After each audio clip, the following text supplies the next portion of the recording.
ॐ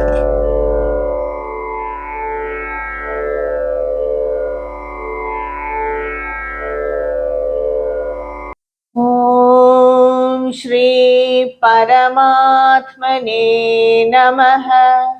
अथ दशमोऽध्यायः।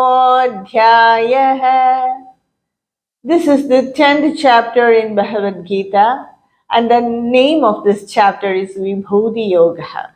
Vibhuti means the power of the Lord, His manifestations, His lordliness, whatever we can say. It is all His manifestations. How that Brahman is manifested in this creation, explaining about that is this entire chapter. This chapter began with the words of Bhagavan Krishna. He said to Sri Arjuna, Arjuna, I am going to reveal to you, or I am going to tell you about that something which is very special. All cannot know about it. And it is for your welfare I am telling this. You are very dear to me because you have turned your mind towards me. And Bhagavan Krishna said, this knowledge is not easily available to everyone. Not even the rishis, they know about my origin or my real nature. They have to meditate a lot to know about it. But I am telling this or explaining this to you. The rishis even do not know about it because I am the source of everything, and a person who know me as the source and beginningless, he is relieved from all sins and he is a liberated person. He is an undiluted person. This Bhagavan Krishna said as in the beginning of this chapter, and this chapter he continues to explain about his different manifestations or his different vibhutis or his different powers. How is it manifested? And Bhagavan Krishna is starting from the very subtlest thing to the gross. In the beginning, that is in the beginning Slokas, he explains about his vibhutis, how his power is manifested in the subtle form, and then he moves to the gross state. So, in a very clear and very understandable order, Bhagavan Krishna is explaining about his vibhutis. Let us see what Bhagavan Krishna says in this chapter. This is chapter 10, Shloka 4. बुद्धिर्ज्ञानमसम्मोहः क्षमा सत्यं धमः शमः सुखं दुःखं भवोद्भावः भयं चाभयमेव च.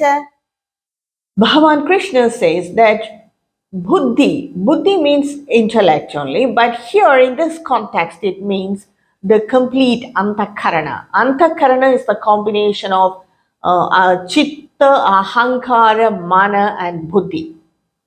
Chitta means that mind stuff, or you can say in common language as the subconscious mind. Then ahankara, egoism. When ego is formed, automatically that chitta will be formed. Chitta will be individualized, or it will be made exclusive. Then in it forms the mana, the different thoughts, then the deciding factor, buddhi.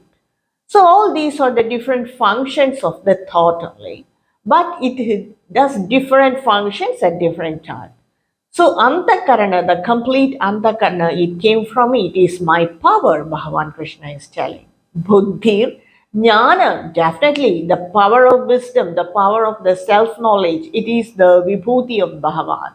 It is his power. If a person has jnana, then definitely he will have that discriminative knowledge. What to do, what not to do, what is good for him or what is good for everyone. And to avoid, even if we know something that is good for everyone, we may not be able to execute it. But if a person have that knowledge that is complete, free from all types of delusion or illusion, then he will very well proceed with that what is right for him.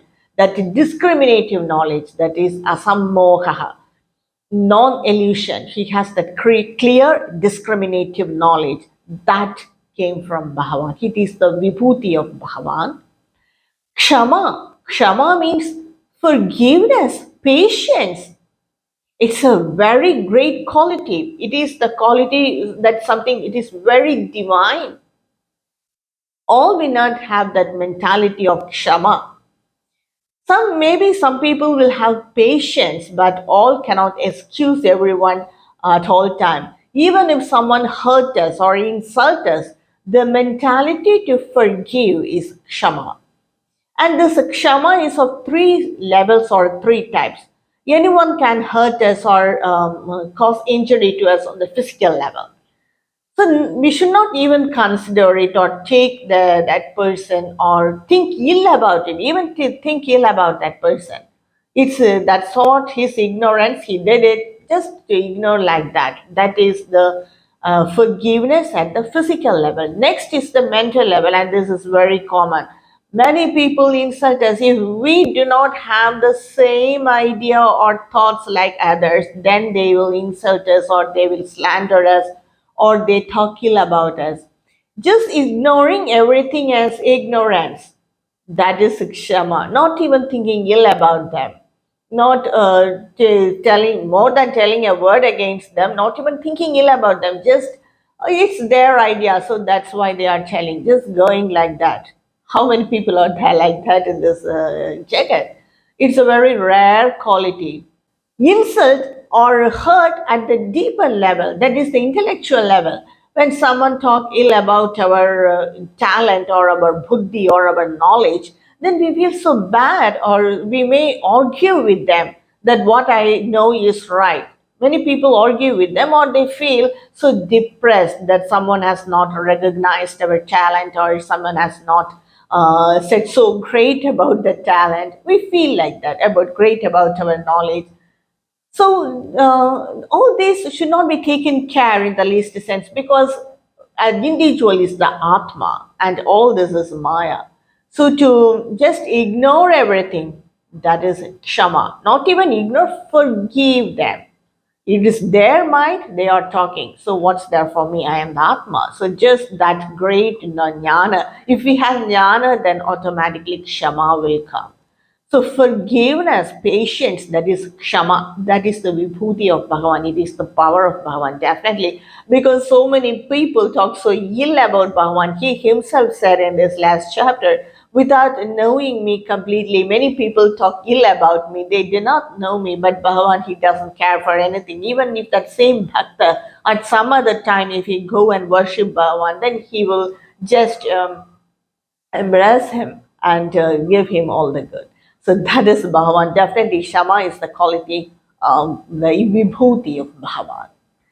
Next is the Satya. Satya means just to tell about what we know. The facts should not be twisted or exaggerated. We grasp so many information from this jagat by our sense organs. We hear many things, we see many things, even we taste many things. Our mind should not come in between it. Just to tell the fact or reveal the fact as it is seen, as it is heard. Normally, even without intention, our mind, the thoughts of our mind mingle with the facts. It's a very common thing. We do not reveal the fact, we only reveal our mind, what our mind has grasped. So that is not Satya. Just revealing entirely, just like that, without exaggeration, without twisting the ideas, just revealing what we have seen or heard. That is Satya. That is the power of Bhagavan, Vibhuti of Bhagavan. Dhamma and Shama, this must go together. These are one of the great things in Sadhana Chatushtaya. Dhamma means control of our senses, going towards the sense object, restraint of the senses. That is Dhamma. Even when we see the sense objects, our mind, our sense organs should not go after it. Craving for something, that should not be done. That is Dhamma. Control of that craving for the sense objects is Dhamma. And now it's Diwali time. If we see sweets, we should control our senses. That means we should not hate it also. We should not go after it. We should not be attracted by it. So maintaining that self-restraint is a dhamma. Shama means control of the mind. Dhamma and Shama must go together. When we see the sense objects through our sense organs, it is the mind that directs us to grab it or hate it or get attracted by it. So that must go together. Shama is the control of the mind and Dhamma is the control of the sense object. So this must go together. Next is Sukham. Sukha means experiencing something according to dharma or what is the result of our virtue or something punya, that is sukha. We experience happiness because of punya phala or because of dharma, that is sukha. Dukkha, opposite, adharma, we experience when we experience something adharmic or when we experience that which is according to the phala of our sins, papa, then that is dukkha. Bhagavan is telling both the positives and negatives, both came from me, both are my vibhutis. Bhava, becoming, existence, coming into existence, taking manifestation, that is my power. Abhava, going back or at the end of pralaya, all the beings go back to Bhagavan. Or death or non-existence, that is also Bhagavan, that is also the vibhuti of Bhagavan. Because it is the change of everything, change of face and time, everything. When everything exists in this world, it takes form. When all the forms remain like that, what will happen to the next cycle? It cannot come, isn't it? So all these old forms has to be removed and no new forms has to take place, to come into existence. Bhaya. Bhaya means fear. Why do we get fear? Because of our thoughts, the conditioning of our mind. When we see something, all the thoughts we have collected, negative thoughts we have collected about that object comes to our mind, pop up in our mind instantly, and we get bhaya. When we see a stranger or a form or any strange form, immediately what the fear we get, will it kill us or will it come and disturb us? Sometimes this is a conditioned mind. When we see something, we are conditioned like that to always have a fear in us. For example, a small child, an infant, it doesn't have any fear, but we induce fear in them. We induce fear in him or her. That's why the small children, it go and catch any insect, or if they are not scared of strangers, they just look like that and stare at them. They do not care about it.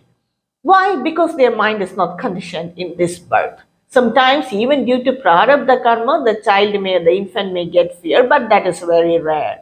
Because we see in practical life, the children go and grab any insect or anything. What we do?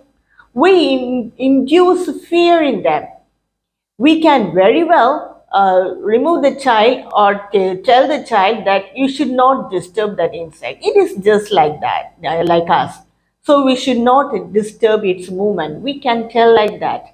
But what we do? Oh no, don't go near it. Don't grab it. It will bite you or it will disturb you.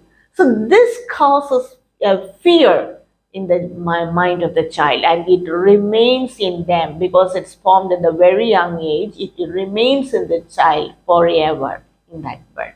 Even it continues sometimes.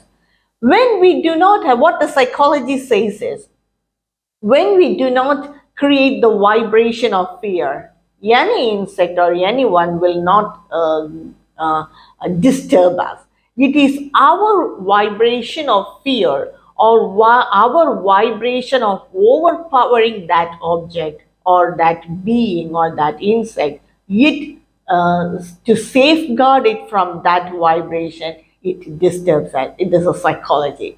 So we induce fear in a child, or we induce fear in ourselves. We might have seen some horror film, and we see some situation like that, then automatically the thoughts bind us, and fire, that's the cause for our fear. Our own thoughts are the cause for our fear. But that is also the Vibhuti of Bhagavan. Abhaya. Abhaya means fearlessness. No doubt in it. It's the quality of Bhagavan. It's the Vibhuti of Bhagavan. If we have knowledge, if we think that I am infinite, I am not finite, then that thought, it gives fearlessness. When there is no duality, when there is nothing else other than me, then how can anything disturb me? If we have that jnana to the core, then that is abhaya. That's why the rishis were able to stay alone in the forest, thick forest, and do meditation. We cannot even sit alone in a place because we will be so scared or anything will come and disturb us. So that is Abhaya. Bhaya and Abhaya, both are the qualities or the vibhutis of Bhagavan. All these are present in all the beings, in all his creation, all these qualities are present. Some qualities shine a lot, but some doesn't shine that much. But all these are the vibhutis or the powers of Bhagavan. That's why I said Bhagavan is beginning to explain from the subtlest concept, because without all these there cannot be any being or any individual. So he is beginning to explain from the subtlest. Now, by moving on, he will explain the gross manifestations. The next shloka, that is the fifth shloka, is also similar to this shloka 4. That is the shloka 5 is अहिंसा समता तुष्टिः तपोधानयशो यशः भवन्ति भावभूतानां मत्त एव पृथग्विधा. Ahimsa, that is non-injury. Non-injury in the thought, word, or action. That's very important. What many people think is non-injury means non-injuring any person physically. That we will be maybe scared of the law and the order, so we may not disturb anyone physically. But by words also, we should not insult anyone. When we have jnana, then automatically all these qualities will come. We should not insult or hurt others by words, even by thoughts. If we think ill about any person, then automatically our thoughts, words, and actions will correlate with that illful thoughts about that person. So we should not think ill about others in the first sense. So if that itself is constrained or restricted, then we cannot hurt them by words or by action. Next is samatha, equanimity. Equanimity means taking everything in a perfect sense. No raga or dvesha towards anyone, to any situation or any object. Even if it is favorable, one should not be attracted to it and attracted to it repeatedly. If it is not favorable, one should not hate it. This is at the three levels, whether it can be any beings or any human beings or any others, or any object or any situation. Some people, when they face some bad situation, they continuously have this thought that similar things may happen again, and that causes fear, and that thought makes them shrink and they become so introvert. So there should be no raga and dvesha, but raga and dvesha are the powers of Bhagavan, because all these are widely seen in this world. Raga and dvesha are very common. That is, hatred and attraction are very common. And all these are the vibhutis of Bhagavan. All these are in different proportions in different beings according to their prarabdha karma. They are all the vibhutis of Bhagavan. Tushti means contentment. Contentment with what we have. This is a very important attribute because it completely erases greediness and jealousiness. The next is the tapa. Tapa means the austerity or that completely merging our mind with Bhagavan. When we completely merge our mind with Bhagavan, then we completely forget our bodily needs or any other needs. The concept of vrata, fasting itself is based on it, but we do it ulta, upside down. The thing is, when we concentrate our mind on Bhagavan, when we merge our mind on Bhagavan, then automatically our bodily needs or our thirst or hunger, everything it will be forgotten. We will not be aware of anything. We will be completely merged with Bhagavan. But what we do now is we starve and worship Bhagavan. That will not become right. Because one cannot concentrate the mind when we have a thirst or hunger. We might have experienced this in worldly life.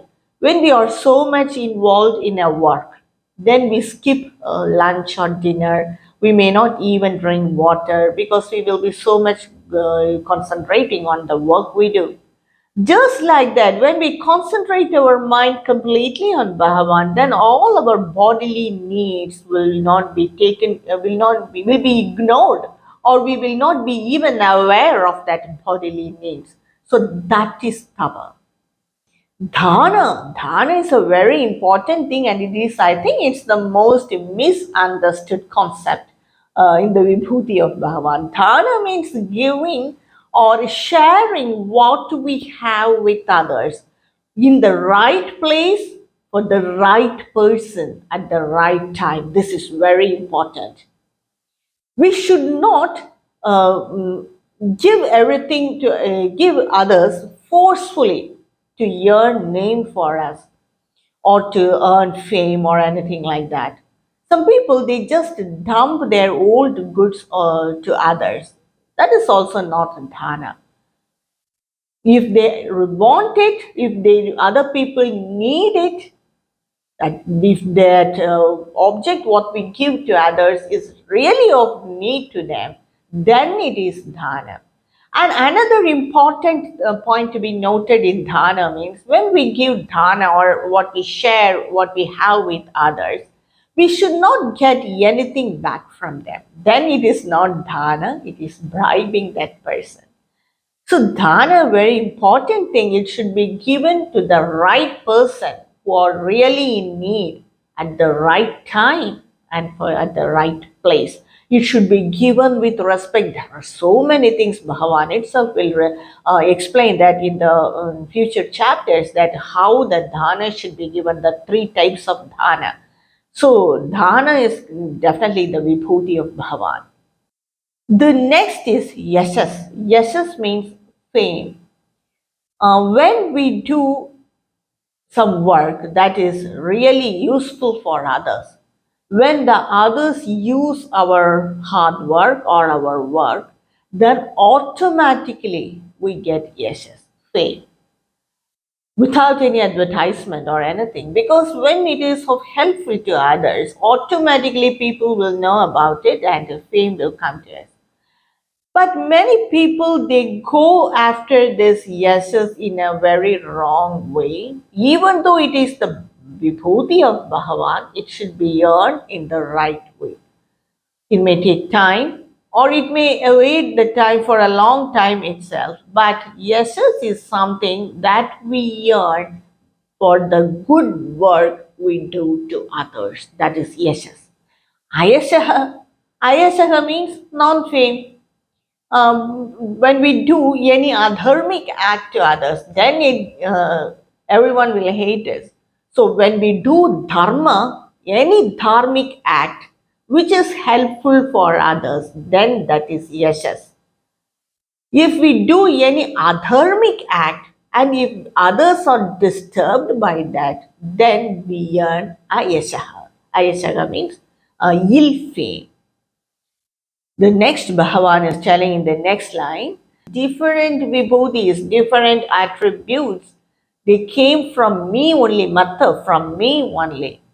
all that different with Pradagvidha, different Vibhutis came to different beings from me alone. Whether it is positive or negative, yashas and ayashaha both came from Bhagavan. Sukha and dukkha, happiness and worry, everything came from Bhagavan only. We may feel that it is coming from different people, but what remains is only Bhagavan. It is Him, it is from Him that all this has to come. We have to understand it. It has to come. All the positives or negatives are His creation, His power being manifested in the gross form. So these are the different vibhutis of Bhagavan in the very subtle level, and Bhagavan continues to explain in the next shloka, that is in shloka 6, about the beginning of the creation. What all were there in the beginning of creation? Maharshaya sapta purve chatvaro manavastatha madbhava manasa jataha yesham lokha imam prajaha. Bhagavan is telling about the beginning of the creation. First, Lord Brahma, that is Bhagavan's manifestation is Brahma. That's why he came from the navel of Bhagavan. It is his creation power, that is Lord Brahmaji. In the beginning, the first were created the Chatvara. Chatvara means the four rishis. The four rishis who are in the form of a very small child, but they have a tremendous jnana. Only Lord Dakshinamurti is fit to advise them, no one else. So they were just complete with Brahmajnana. Bhagavan created these four rishis, and these four rishis, they were known as the Sanat Kumaras or the Chatvara rishis. They four were the Sanaka, meaning ancient, Sanananta, that is always eternal happiness, Sanatana, that is always eternal, Sanat Kumara, always youthful. So these were the four rishis. They were in the small form of a small child, but complete with Brahmajnana. Bhagavan created them. They were the Manasa Putras of Lord Brahma, who is the power of Bhagavan. Lord Brahma itself is the creation power of Bhagavan. They were created to bring forth the further creation, the further living beings. But from the right from the birth itself, they were so much devoted to Brahma Vidya, and they refused to involve in the process of creating further beings. So they just went to the great Bhagavan Dakshinamurti and Bhagavan Vishnu in the form of Hansa, and they attained, they improved their knowledge further. They attained further knowledge on Brahma Vidya. So they were always involved in Brahma Vidya. So they didn't bring out the creation or bring forth further creation. So Bhagavan created the Sapta Rishis. The Sapta Rishis were seven rishis. They were mind-born sons of Bhagavan, and the Saptarishis, as said in the Puranas, are Bhrigu Maharshi, Marichi, Atri, Pulatsya, Pulaha, Kratu, Vasishta. These are the great seven sages. So they created the further beings, and they taught the great knowledge Brahma Vidya to selected few. Manu means they were the first rulers of this creation. They formed the code of conduct, and they revealed dharma to this jagat. They formed the dharmic laws, and according to that only the entire jagat is revolving around. Even though by time it has taken many changes, it is these manus who were the first rulers of this jagat. They formed this law. So all this Madbhava Manasa Jata, they are very just like that, my own mind. They all came from my mind, Bhagavan is telling, and they all have the divine powers and supreme vision. They also have the same powers like me. Just think about Vasishta. he has the same power like Bhagavan, that Brahma Vidya. So they all have the same powers like me. These people, Yesham Loga Ima Prajaha. From them, these rishis and Manu, the further creatures, all these creatures were born in this Jagat. And Bhagavan Krishna explained about the beginning of the creation, and further he explains, Yetam vibhutim yogam cha mama yo viti tattvataha so vikampena yogena yujyate natra samshayah. Who's a person who view this Jagat as the manifestations of Bhagavan, as the different manifestations of Bhagavan, then definitely he is united with the Supreme. When we see a form, immediately the thought that should come to our mind that it is the Vibhuti of Bhagavan, that it is the manifestation of Bhagavan or the power of Bhagavan, however small it may be, however intelligent or brilliant or big it may be. Both are the manifestations of Bhagavan, that Supreme Being. A person who has this awareness always 24/7, when a person has this awareness that everything is the manifold manifestation of Bhagavan, then definitely avikambena, unshakable, and yujyate, he becomes united or he is united with that Supreme. A person who is aware of this Jagat as the manifold manifestation of that Supreme Being, Bhagavan or Brahman, then he is united with the Supreme. There is no doubt in it. So, with this, I take a break and continue with the rest of the shlokas of this chapter 10 of Bhagavad Gita in my next video. यत्र योगेश्वरः कृष्णः यत्र पार्थो धनुर्धरः तत्र श्रीर्विजयोर्भूति ध्रुवा नीतिर्मतिर्मम ॐ श्रीकृष्णार्पणमस्तु।